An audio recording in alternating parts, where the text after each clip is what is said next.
मेरा नाम कविता है। मैं अपने माँ बाप की इकलौती बेटी हूँ। मैं एक गरीब घराने में पैदा हुई। मेरे पिताजी शहर जाकर मजदूरी करते थे, तभी हमारे घर का चूल्हा चल पाता था। पापा के पास थोड़ी सी जमीन भी थी, लेकिन बैलों का जोड़ा न होने की वजह से ये जमीन का टुकड़ा बंजर पड़ा था। अगर बैल होते तो हल चल पाते। पापा गांव से रेत भरकर शहर ले जाते थे, जहां एक मंदिर बनाया जा रहा था। वहां उनकी मुलाकात आकाश नाम के एक मिस्त्री से हुई, जो बैलों के एक जोड़े का मालिक था। वे उनको बेचना चाहता था। पापा ने उससे कहा, तुम्हारे बैल अच्छी नस्ल के और जवान हैं, तुम्हें इन्हें बेचने की जरूरत क्यों पड़ गई? वह बोला, मुझे शादी करनी है, मैं इन्हें बेचकर शादी करूँगा। हमारे पास जमीन तो है नहीं, बैल रखकर क्या करूँगा? पापा को वो लड़का पहले ही पसंद आ चुका था, इसीलिए पापा ने उससे तुरंत कह डाला कि अगर मैं अपनी बेटी का रिश्ता बैलों के बदले तुम्हारे साथ कर दूं, तो क्या तुम उसे अपनाने के लिए तैयार हो? मेरे पास 4 एकड़ जमीन है, वहाँ कुआं भी पास ही मौजूद है, और बैल हो तो हमारी जिंदगी आसान हो जाएगी और तुम्हारा घर भी बच जाएगा। वे कहने लगा, मुझे मंजूर है, तुम ये बैल आज ही ले जाओ, मैं कल तुम्हारे घर पर आकर बाकी मामले तय कर लूँगा। अगले दिन आकाश हमारे घर आ गया, क्योंकि कई सालों से हमारी जमीन बंजर पड़ी थी। इसीलिए पापा ने बैलों के जोड़े के बदले में मेरी शादी आकाश से करवा दी और बस मुझे एक जोड़ा पहनाकर आकाश के घर भेज दिया। शादी के अगले दिन पापा कहने लगे, बेटी चली गई है और घर में बैलों का जोड़ा भी आ गया।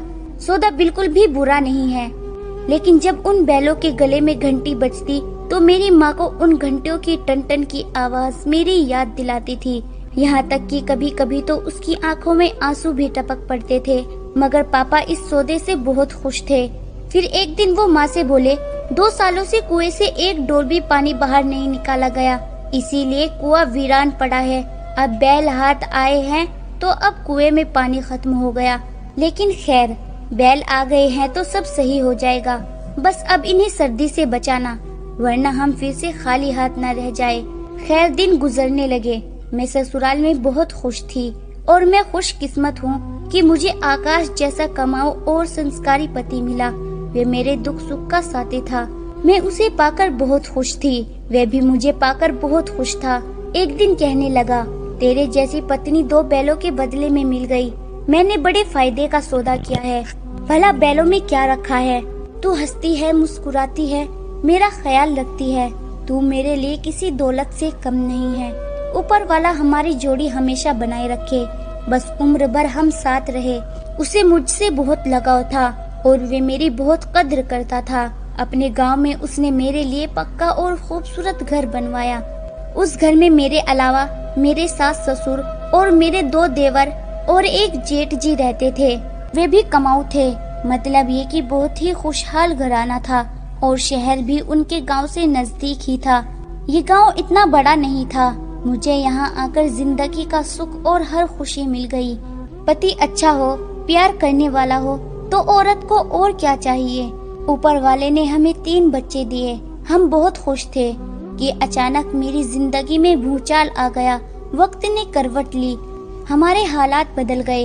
एक दिन मैं अपने बच्चों को झूला झूला रही थी कि अचानक छोटा देवर भागता हुआ आया और बोला, भाभी गजब हो गया, भाई और तुम्हारे माँ बाप किसी काम से शहर जा रहे थे कि अचानक एक ट्रक से उनका एक्सीडेंट हो गया और वे वहीं मौके पर ही दुनिया छोड़ गए।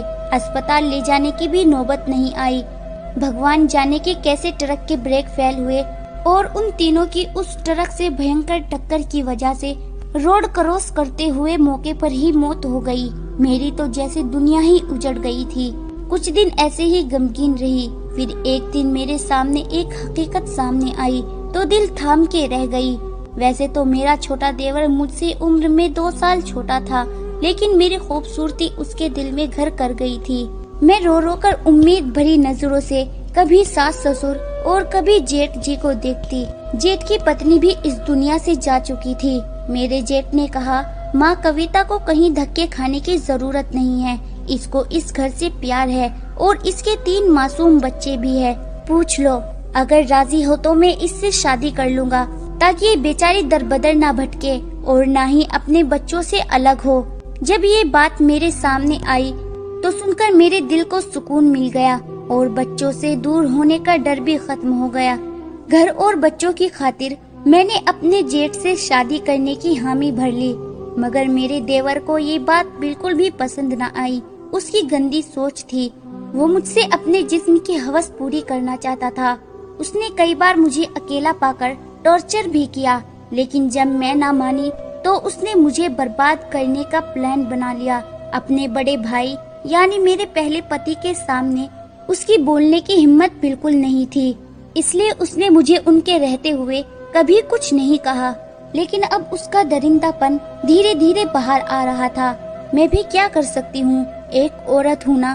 खुद को जमाने की गंदी नजरों से बचाने के लिए हमसफर की जरूरत तो पड़ती ही है, लेकिन जो जिंदगी भर साथ निभाने वाला साथी था वो तो अब इस दुनिया में ही नहीं रहा। खैर, जेठ से मेरी शादी का तय किया गया। दिन भी आन पहुंचा, मंडप सजाया गया। लेकिन जैसे ही फेरों का वक्त हुआ तो गांव का एक बहुत बड़ा जमींदार पुलिस के साथ तोड़ते हुए आया और मेरे जेठ यानी मेरे होने वाले पति पर इल्जाम लगा दिया कि उसने जमींदार के घर में घुसकर चोरी की है। इल्जाम सही था या गलत ये तो कोर्ट तय करेगा, लेकिन फिलहाल उसको जेल जाना था, क्योंकि ये इल्जाम गांव के ऐसे आदमी ने लगाया था कि पुलिस भी उसकी मुट्ठी में थी। जेठ जी के जेल जाने के बाद छोटे देवर ने तुरंत अपना सर उठा लिया। उन्होंने कहा, अब जमींदार का जुर्माना भरकर ही भाई को रिहा कर सकेंगे, मगर पैसे कहाँ से आएंगे? उसकी नजर तो पहले से ही मुझ पर थी। फिर उसने अपनी माँ से आहिस्ता से कहा कि मेरी एक आदमी से बात हो गई है। उसने भाभी को 50,000 रुपए के बदले खरीदने की हाँ भर ली है। 50,000 जमींदार को देंगे तो तभी भाई जेल से बाहर आ सकता है। सौदा तय हो गया। दोनों देवर मेरे पास आए और कहा, भाभी तैयार हो जाओ, आज तुम्हें मौसी के घर जाना है। मैंने कहा, क्यों? कहने लगे, आज पुलिस आएगी, तुम्हारा घर में रहना ठीक नहीं है, कहीं तुम्हें गिरफ्तार करके ना ले जाए। मैंने कहा, मुझे क्यों गिरफ्तार करेंगे, भला मेरा क्या कसूर है? उसने कहा, पुलिस गरीब की बेबसी देखती है, उसका कसूर नहीं। अब हमारी इज्जत पुलिस वालों के हाथ में है। मैं बेचारी उनके डराने से जाने के लिए राजी हो गई। मैंने उनसे कहा, बच्चों को भी साथ ले चलो। बोले, नहीं, उन्हें यहीं रहने दो, वहाँ मौसी तंग हो जाएगी। जब मैं अकेले चलने लगी मेरा दिल जोर जोर से धड़कने लगा, लेकिन कर भी क्या सकती थी, उनके कब्जे में जो थी। हम शाम को साथ वाले गांव पहुँचे तो कुछ मर्दों को देखा जो हमारा पहले से ही इंतजार कर रहे थे। मैंने कहा, ये कौन है? वह बोला, तेरा सौदा कर दिया गया है, अब तुमको इनके साथ जाना है। अब तुम इनकी अमानत हो, अगर हम जमींदार का जुर्माना नहीं देंगे तो वे हम सबको अंदर करवा देगा। मैंने कहा, जालिमों, मेरे बच्चों का तो सोचा होता। तुम बेफिक्र हो जाओ, वे हमारे भी बच्चे हैं, उन्हें कोई तकलीफ नहीं होगी, अब तुम जाओ। ये सुनकर मैं रोने लगी। मैं अपने देवर के पाँव में पड़ गई। मुझे ना भेजो, मैं मेहनत करके तुम लोगों को पैसे दे दूंगी। मगर उस जालिम ने मेरी एक ना सुनी और मुझे उनके हवाले करके चला गया। मैं बिलक बिलक कर रोने लगी, लेकिन उसे मुझ पर कोई रहम न आया और जल्दी से मुझसे पाँव छुड़वा कर चला गया। तभी खरीदार कहने लगा, कविता, तुम रो मत, मैं तुम्हें कोई तकलीफ नहीं दूंगा। मैं पहले ही जानता था कि तुम्हारा ये देवर बहुत जालिम है, इसीलिए मैंने तुम्हें खरीदने की हामी भर ली थी, ताकि तुम्हारे देवर किसी और के पास तुम्हारा सौदा करने न जा सके और तुम्हारी जिंदगी बर्बाद होने से बच जाए। मैंने उसे गुस्से से कहा, तुम तकलीफ दो या ना दो, मेरी तकलीफ दूर नहीं हो सकती, क्योंकि मेरे 3 छोटे छोटे बच्चे हैं। मेरा छोटा बेटा अभी बस 9 महीने का है। लेकिन वो कहने लगा, अब क्या कर सकते हैं, होता वही है जो किस्मत में लिखा है। अगर तू चाहती है कि तेरा देवर तेरा सौदा फिर से कहीं और कर दे तो तू चली जा वापस, तू आजाद है, मैं तुझे नहीं रोकूंगा। लेकिन एक बात याद रखना, तुम्हारा अब कोई सहारा नहीं है। माँ बाप और तुम्हारा पति आकाश पहले ही दुनिया छोड़कर जा चुके हैं और अब तुम्हारा होने वाला पति भी हवालात में है। तुम्हारा देवर मौका पाकर तुम्हें फिर से बेचने की कोशिश करेगा और जरूरी नहीं है कि तुम्हें दोबारा कोई अच्छा इंसान मिल सके। तुम अब सुरक्षित हाथों में हो। बेहतर यही रहेगा कि मुझसे शादी करके आराम से बाकी जिंदगी गुजार लो। रोने धोने का कोई फायदा नहीं है। उसने मुझे समझा बुझाकर तैयार कर ली। मैं मजबूर थी, कहाँ जाती। फिर हमने शादी कर ली।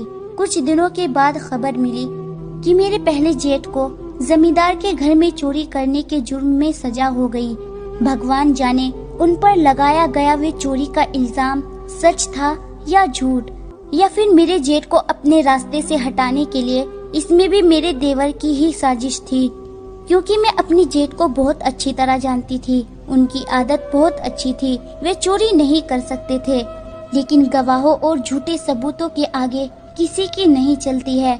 मैं तो बस अब यही प्रार्थना कर सकती हूँ कि भगवान मेरे जेठ को जल्द से जल्द रिहा कर दे और उन्हें एक अच्छी जिंदगी दे।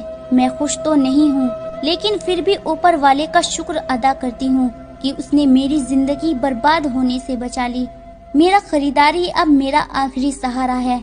मैं दुआ करती हूँ कि ऊपर वाला इन्हें हमेशा खुश रखे, जिसने मुझे नई जिंदगी दी है, वरना मेरे देवर ने मुझे बर्बाद करने में कोई कसर नहीं छोड़ी थी। ये तो मेरी अच्छी किस्मत थी, मेरा खरीदार अच्छा इंसान निकला, जिसकी वजह से मैं दरबदर भटकने से बच गई। दोस्तों, आपको क्या लगता है, क्या वाकई मेरे जेठ को चोरी के जुर्म में फंसाने वाला मेरा देवर ही था? कमेंट करके हमें जरूर बताएं। और मुझ पर बीती हुई इस दर्द भरी जिंदगी के बारे में आपका क्या कहना है, ये भी कमेंट करके बताना मत भूलना। वीडियो को लाइक कर दीजिए और इसी तरह की कहानियाँ लगातार देखने और सुनने के लिए हमारे चैनल को सब्सक्राइब करके घंटी को दबाकर ऑल पर सेट कर लीजिए, ताकि आने वाली वीडियो का नोटिफिकेशन आपके पास तुरंत पहुँचे। मैं मिलती हूँ आपसे अगली वीडियो में, तब तक के लिए